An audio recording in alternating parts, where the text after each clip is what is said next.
રોને લે ભાઈ ડોલી ખૂબ મજા તારી ગેડીએ મજા સાઉન્ડ ડીજે વાળાની મજા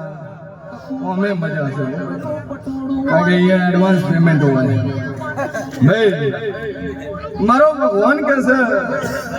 અને હું શિવન ભવાની 32 માતા બોલતી છું જગતમાં જેવું છું તનું તો આ રજવાડું ગુણું મિલી વિશાળ તો કદાદા સોઈગોમના ગોંદરે આવીશું તો આ સોઈગોમના શિવન ખબર શું પડે કે મોડાના